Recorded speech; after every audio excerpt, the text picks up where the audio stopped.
ಇನ್ನು ರಾಜ್ಯದಾದ್ಯಂತ ಪೂರ್ವ ಮುಂಗಾರು ಮಳೆಯ ಆರ್ಭಟ ಹಿನ್ನೆಲೆ ಹುಬ್ಬಳ್ಳಿ ಬೆಳಗಾವಿ ಸೇರಿದಂತೆ ಹಲವೆಡೆ ಭಾರೀ ಮಳೆ ಆಗ್ತಾ ಇದೆ. ಹುಬ್ಬಳ್ಳಿಯ ಉತ್ತರ ಸಂಚಾರಿ ಪೊಲೀಸ್ ಠಾಣೆ ಕಂಪ್ಲೀಟ್ ಆಗಿ ನೀರಲ್ಲೇ ಮುಳುಗೋಗಿದೆ, ಜಲಾವೃತವಾಗಿದೆ. ಇನ್ನು ಚಿಕ್ಕೋಡಿಯಲ್ಲಿ ಮಳೆ ನೀರಲ್ಲಿ ಕಾರುಗಳು ಕೂಡ ಮುಳುಗಡೆಯಾಗಿದೆ. ಧಾರವಾಡದಲ್ಲಿ ಸಿಡಿಲು ಬಡಿದು ತೆಂಗಿನ ಮರ ಹೊತ್ತಿ ಉರಿದಿದೆ. ಎಲ್ಲ ಅವಾಂತರಗಳು ಈಗಷ್ಟೇ ಸುರಿದಂಥ ಮುಂಗಾರು ಪೂರ್ವ ಮಳೆಯಲ್ಲಿ ಕರ್ನಾಟಕ ಸಾಕ್ಷಿ ಆಗ್ತಿರೋದು ಎಲ್ಲ ಅವಾಂತರಗಳಿಗೆ. ಇನ್ನು ಹುಬ್ಬಳ್ಳಿಯಲ್ಲಿ ಸಂಜೆ ತಾನೇ ನಿರಂತರವಾಗಿ ಸುರಿದಂತಹ ಮಳೆಗೆ ಒಂದು ಏರಿಯಾನೇ ಮುಳುಗೋಗಿತ್ತು.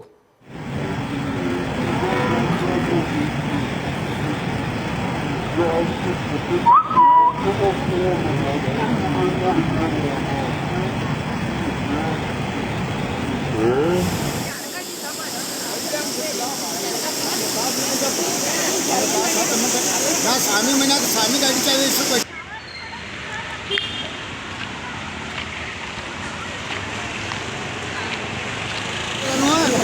आल्या पोतानो आल्या चहा मांडू आल्या बिस्किट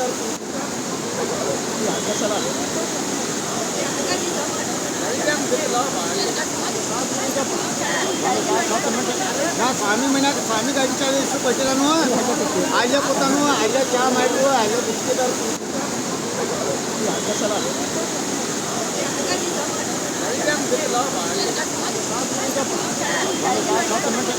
स्वामी महिन्यात स्वामी गाडीच्या वेळेस पटेलानो आल्या पोतानो आल्या चहा मांडू आल्या बिस्किट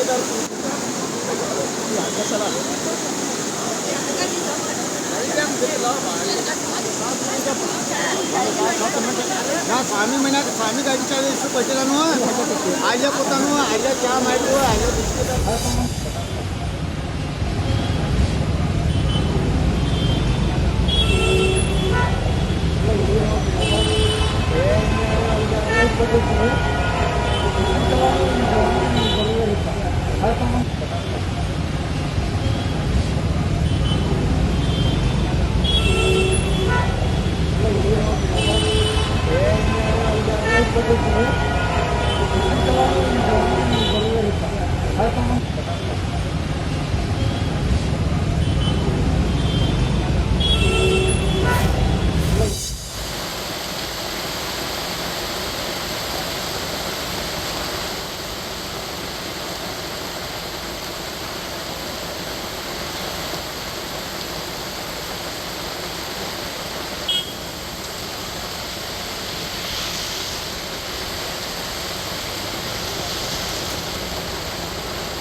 आल्या पोतानो आल्या चहा मांडू आल्या बिस्किट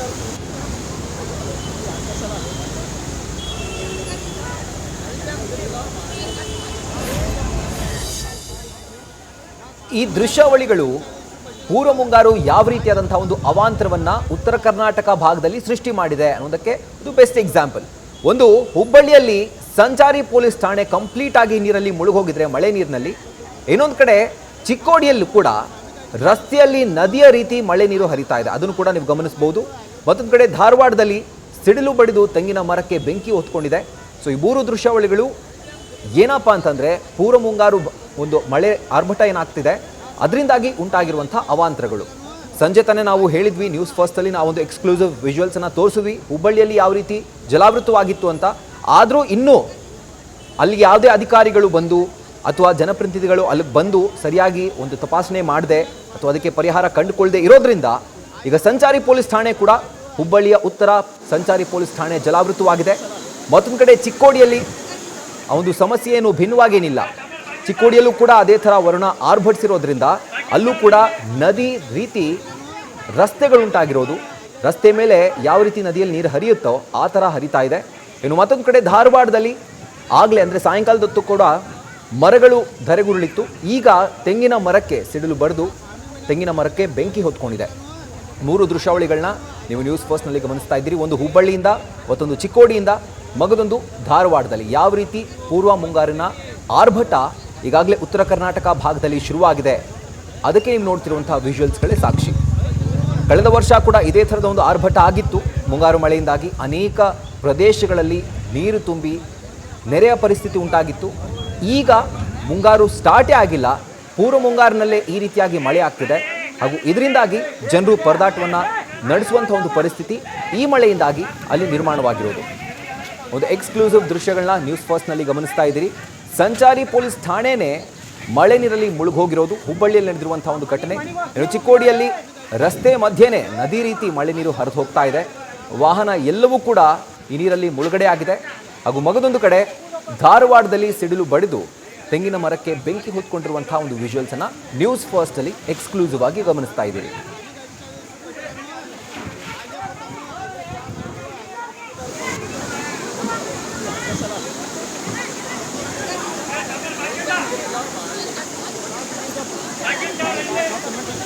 ಸ್ವಾಮಿ ಮನ್ಯಾಗ ಸ್ವಾಮಿ ಗಾಡಿ ಚಾಲು ಇಷ್ಟು ಕೊಟ್ಟಿದ್ದಾನು, ಅಲ್ಲೇ ಕೊಡ್ತಾನು, ಅಲ್ಲೇ ಚಾ ಮಾಡಿದ್ವು, ಅಲ್ಲೇ ಬಿಸ್ಕಿಟ್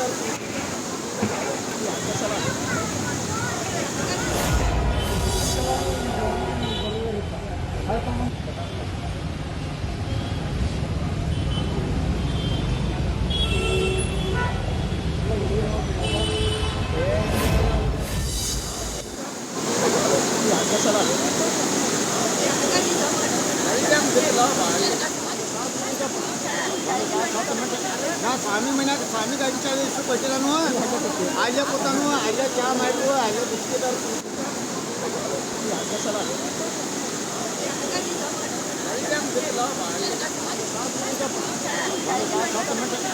ಸ್ವಾಮಿ ಮನ್ಯಾಗ ಸ್ವಾಮಿ ಗಾಡಿ ಚಾಲು ಇಷ್ಟು ಕೊಟ್ಟಿದ್ದಾನು, ಅಲ್ಲೇ ಕೊಡ್ತಾನು, ಅಲ್ಲೇ ಚಾ ಮಾಡಿದ್ವು, ಅಲ್ಲೇ ಬಿಸ್ಕಿಟ್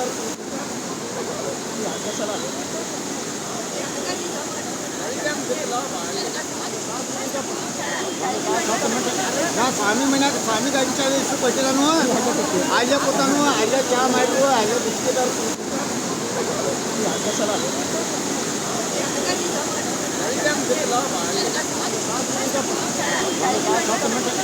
ಸ್ವಾಮಿ ಮನ್ಯಾಗ ಸ್ವಾಮಿ ಗಾಡಿ ಚಾಲು ಇಷ್ಟು ಕೊಟ್ಟಿದ್ದಾನು, ಅಲ್ಲೇ ಕೊಡ್ತಾನು, ಅಲ್ಲೇ ಚಾ ಮಾಡಿದ್ವು, ಅಲ್ಲೇ ಬಿಸ್ಕಿಟ್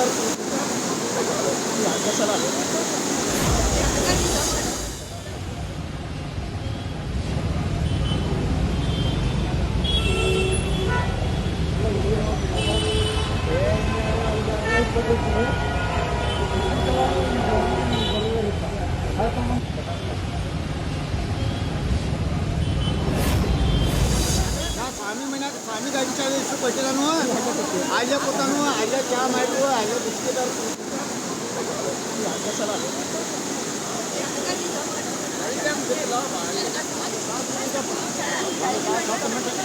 ಸ್ವಾಮಿ ಮನ್ಯಾಗ ಸ್ವಾಮಿ ಗಾಡಿ ಚಾಲು ಇಷ್ಟು ಕೊಟ್ಟಿದ್ದಾನು, ಅಲ್ಲೇ ಕೊಡ್ತಾನು, ಅಲ್ಲೇ ಚಾ ಮಾಡಿದ್ವು, ಅಲ್ಲೇ ಬಿಸ್ಕಿಟ್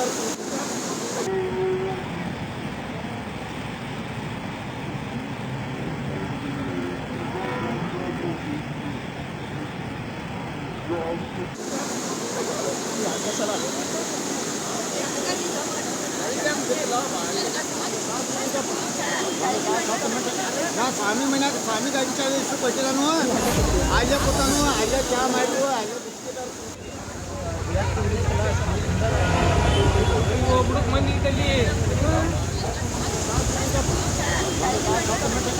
ಸ್ವಾಮಿ ಮನ್ಯಾಗ ಸ್ವಾಮಿ ಗಾಡಿ ಚಾಲು ಇಷ್ಟು ಕೊಟ್ಟಿದ್ದಾನು.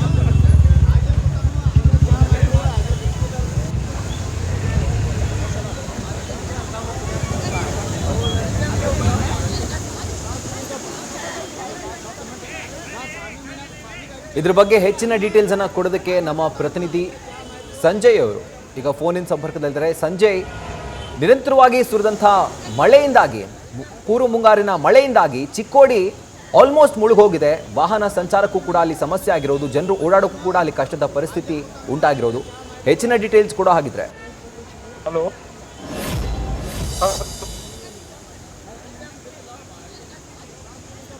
ಬಹುಶಃ ಸಂಪರ್ಕ ಕಡಿತವಾಗಿದೆ ಅಂತ ಅನಿಸುತ್ತೆ. ಬಟ್ ಚಿಕ್ಕೋಡಿಯಲ್ಲಿ ಧಾರಾಕಾರವಾಗಿ ಸುರಿದಂತಹ ಮಳೆಯಿಂದಾಗಿ ನೀವು ನೋಡ್ತಿರ್ಬೋದು ಯಾವ ರೀತಿ ರಸ್ತೆಲೇ ನದಿ ಇದೆಯೋ ಅಥವಾ ನದಿಯಲ್ಲಿ ರಸ್ತೆ ಇದೆಯೋ ಗೊತ್ತೇ ಆಗ್ತಾ ಇಲ್ಲ. ಅಷ್ಟರ ಮಟ್ಟಿಗೆ ನೀರು ಹರಿದು ಹೋಗ್ತಾ ಇದೆ, ಮಳೆ ನೀರು. ಇಷ್ಟು ನೀರು ಒಂದೇ ದಿನಕ್ಕೆ ಸುರಿದಿದೆ ಅಂತಂದರೆ, ಅಂದರೆ ಇಷ್ಟು ಮಳೆ ಆಗಿದೆ ಅಂತಂದರೆ, ಇನ್ನು ಮುಂದೆ ಬರುವಂತಹ ದಿನಗಳಲ್ಲಿ, ಮುಂಗಾರು ಮಳೆ ಹತ್ತಿರ ಬರ್ತಿರುವಂಥ ದಿನಗಳಲ್ಲಿ ಇನ್ನು ಎಷ್ಟರ ಮಟ್ಟಿಗೆ ಮಳೆ ಆಗ್ಬೋದು ಉತ್ತರ ಕರ್ನಾಟಕ ಭಾಗದಲ್ಲಿ ಅಂತ ಗಮನಿಸಬೇಕಾಗುತ್ತೆ. ಕಳೆದ ವರ್ಷ ಕೂಡ ಇದೇ ಥರದ ಒಂದು ಪರಿಸ್ಥಿತಿ ಉಂಟಾಗಿತ್ತು. ಈಗ ಮತ್ತದೇ ಪರಿಸ್ಥಿತಿ ಉಂಟಾಗಿದೆ. ಈ ಥರ ಆಗ್ತಾ ಇದ್ರೂ ಕೂಡ ಮಳೆ ಬಂದೇ ಬರುತ್ತೆ, ನೈಸರ್ಗಿಕವಾಗಿ ಇರುವಂತಹ ಒಂದು ಪ್ರಕ್ರಿಯೆ ಅದು. ಮಳೆ ಬರುತ್ತೆ ಅಂತ ಗೊತ್ತಿದ್ರೂ ಕೂಡ 1 ವರ್ಷ ಬೇಕಾ ಅಧಿಕಾರಿಗಳಿಗೆ ಎಚ್ಚೆತ್ತುಕೊಳ್ಳೋದಕ್ಕೆ ಅಥವಾ ಸರಿಯಾದಂತಹ ಒಂದು ವ್ಯವಸ್ಥೆಯನ್ನು ಕಲ್ಪಿಸೋದಕ್ಕೆ? ಈಗ ಸುರಿದಿರುವಂತಹ ನೀರು, ಮಳೆ ನೀರೇನಿದೆ, ಅದಕ್ಕೆ ಕರೆಕ್ಟ್ ಆದಂತಹ ಒಂದು ಡ್ರೈನೇಜ್ ಫೆಸಿಲಿಟಿ ಇದ್ದರೆ ಅದ್ರ ಪಾಡಿಗೆ ಅದು ಹೋಗಿರೋದು. ಈಗ ಅಲ್ಲಿ ಪ್ರಾಪರ್ ಫೆಸಿಲಿಟಿಗಳು ಇಲ್ಲದೆ ಇರೋದ್ರಿಂದ ಈ ರೀತಿಯಾದಂತಹ ಒಂದು ಸಮಸ್ಯೆ ಅಲ್ಲಿರುವಂತಹ ಜನರು ಎದುರಿಸಬೇಕಾಗಿ ಬರ್ತಿರೋದು.